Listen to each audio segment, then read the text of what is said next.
आत्म तत्व का रास्ता। अध्यात्म आत्मा तत्व का रास्ता। आत्मा आत्मा तत्व। आत्मा किसे कहते हैं?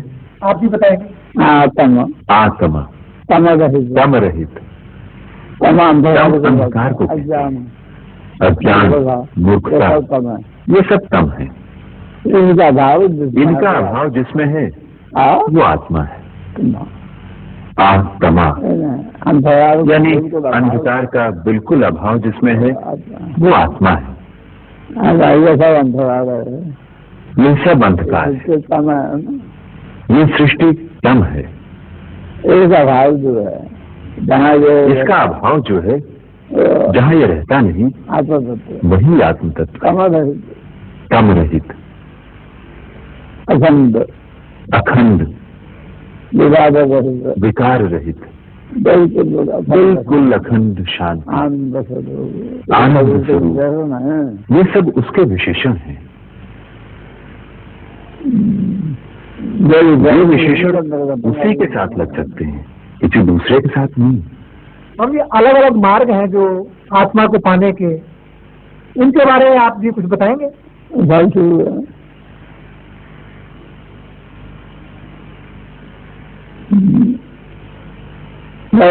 सब ठीक है। अभी चंडीगढ़ जाना है। चंडीगढ़ चारों तरफ से रास्ता है।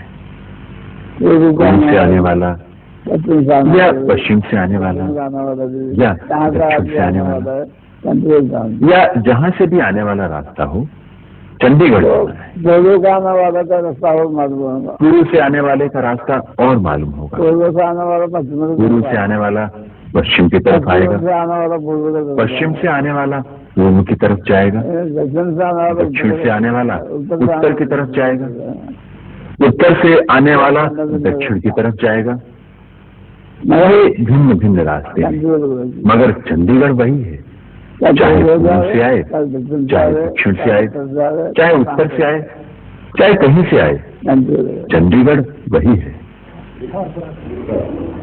और ये अलग अलग लोग अलग अलग रास्ते चलते हैं, इसका क्या आधार है जी?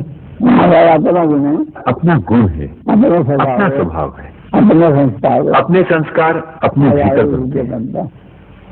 हर एक में अपना अपना संस्कार होता है। सब अपने अपने संस्कार के मुताबिक चलते हैं। तुम्हारा संस्कार अलग है, हमारा अलग है, इनका अलग है।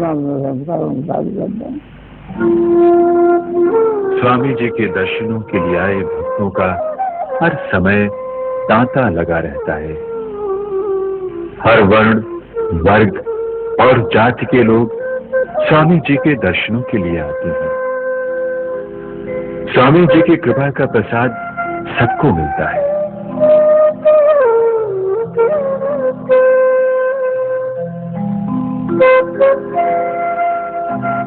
स्वामी जी सबसे प्रेम करते हैं और सबके प्रति समभाव यानी एक सी भावना रखते हैं।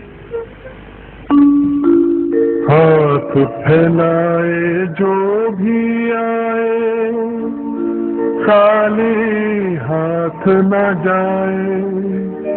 चुटकी में हर काम सवारे, बिगड़ी बात बन जाए।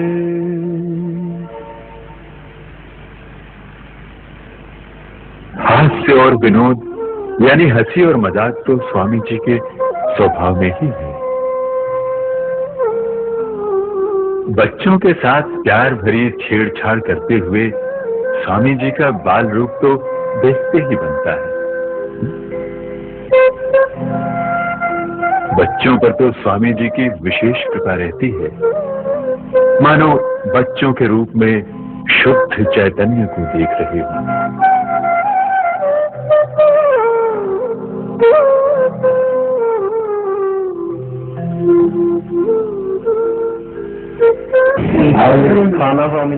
खाना लेकर आए जी आपका रोपड़ से आपका खाना ये समय है स्वामी जी के भोजन का।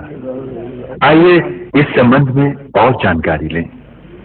विजय जी, आपको स्वामी जी के पास सेवा करते हुए कितने वर्ष हो गए होंगे? स्वामी जी के चरणों में 4 साल के करीब हो गए। आप स्वामी जी के भोजन के विषय में कुछ बताना चाहेंगे? हाँ, भोजन के बारे में ऐसे है कि स्वामी जी पहले सरदार विद्याल सिंह का भोजन करने जाते थे, जहाँ वो दोनों टाइम करते थे।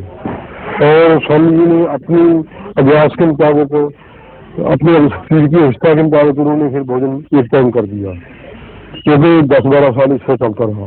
फिर उसके बाद स्वामी जी ने अपना भोजन जो है तीसरे दिन शुरू करना कर दिया, क्योंकि तीसरे दिन भोजन करते थे और सुबह शाम को दूध चाय नहीं दिखते उस समय। फिर आहिस्ता आहिस्ता उसके बाद कुछ अर्से बाद स्वामी भोजन को तीसरे दिन शुरू कर दिया। तीसरे दिन भोजन करते थे और कुछ ऐसा फल फ्रूट और कोई चीज भी नहीं खाते थे उस समय। ये भी काफी अच्छा चलता रहा। चलने के बाद कुछ 15-20 साल बीत जाने के बाद ऐसा होने लगा कि उनका शरीर स्वस्थ नहीं रहा। 75 के बाद शरीर स्वस्थ नहीं रहता था। तो उसके बाद डॉक्टरों ने मसला दिया और दिया कि भोजन आप दोनों एक टाइम कर लिया करें। तो स्वामी जी ने ये भोजन है अपना एक टाइम थोड़ा सा भोजन जितना भी लेते हैं, 1 फुल्का या 2 फुल्का रोटी का, बाकी या कुछ सब्जी वगैरह उसके बाद शुरू कर दी खाने के लिए। और जो स्वामी जी भोजन करते हैं बिल्कुल सादा होता है, उसके अंदर कोई मिर्च या मसाला और कोई किसी का प्रयोग नहीं होता।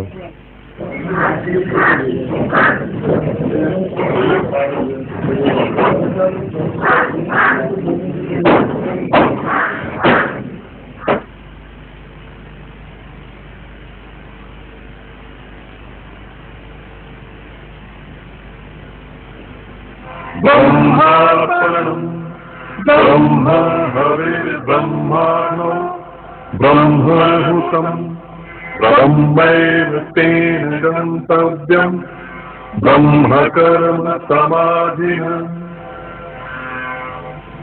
जिससे अर्पण किया जाता है वो हाथ भी ब्रह्म रूप है, भोजन के पदार्थ भी ब्रह्म रूप है, भोजन करने वाला भी ब्रह्म रूप है, क्षुधा रूपी अग्नि भी ब्रह्म रूप है। इस अग्नि में भोजन की आहुति देने की क्रिया भी ब्रह्म रूप है। इस प्रकार भोजन रूपी यज्ञ से प्राप्त होने वाला फल भी ब्रह्म ही है। स्वामी जी इस बात का विशेष ध्यान रखते हैं कि आए हुए भक्तों में से कोई भी भोजन किए बिना वापस न जाए। आए हुए श्रद्धालु अत्यंत प्रेम भाव से एक साथ एक स्थान पर भोजन करते हैं।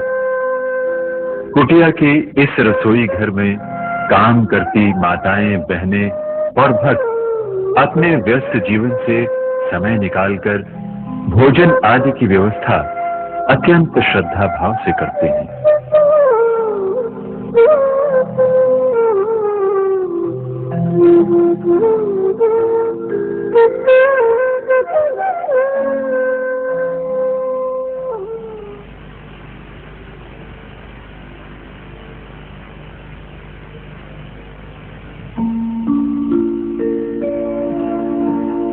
पांच तत्व का खेल है सृष्टि, 5 तत्व संयोग, 5 तत्व ही सदा लगाए, 5 तत्व का भोग।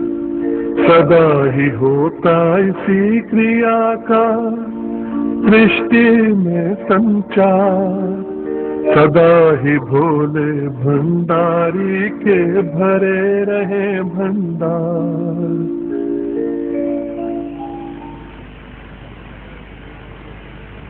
कभी गुरु क्या है? गुरु गुरु जो अज्ञान को दूर करे, जो अंधकार को दूर करे, वही गुरु होता है। शिष्य क्या है? शिष्य क्या है? शिष्य ऐसे जो गुरु का शिष्य वो है जो गुरु की आज्ञा का पालन करे। शिष्य का क्या धर्म है? कैसे धर्म है? कैसे धर्म है? शिष्य का धर्म है शिष्य भाव से रहना, शिष्य भाव नम्र होता है, शांत होता है, विकार रहित होता है। विकार रहित, ये सब शिष्य के गुण होते हैं। कामना रहित होना ये शिष्यों के गुण होते हैं। ये तक होने पर फिर कालांतर में वो गुरु बन जाता है। लेकिन अपने गुरु का तो वो शिष्य ही रहता है जी। वो तो रहना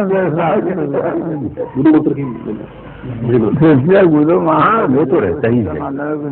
गुरु या शिष्य मानना किसी की कमी बेशी पर आधारित नहीं होता, ये तो भावना पर निर्भर होता है। गुरु मानकर रहना मान्यता है ना। ठीक है। गुरु दीक्षा क्या है? गुरु पे गुरु दीक्षा दीक्षा दीक्षा जैसा हो जाता है, जैसा करता है जैसा होता है। दीक्षा उसे कहते हैं जो गुरु शिक्षा देता है। जैसी भी शिक्षा गुरु देगा वो गुरु दीक्षा मानी बच्चे को पढ़ना पड़ता है। किसी मास्टर जी के पास बच्चे को पढ़ना पड़ता है, जो मास्टर जी पढ़ाते हैं वही दीक्षा है, यही दीक्षा मानी जाएगी ना।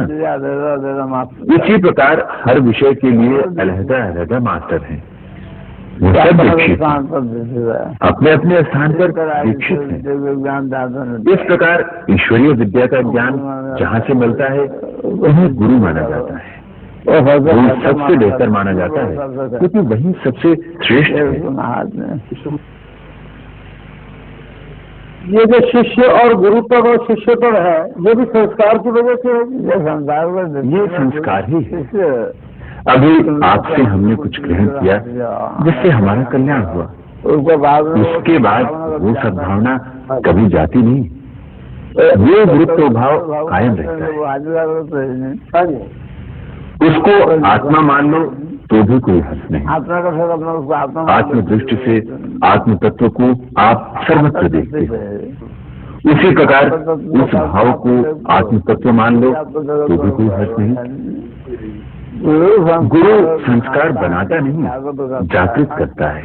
संस्कार हरेक के अंदर है, वो जगाता है या जगाने की कोशिश करता है।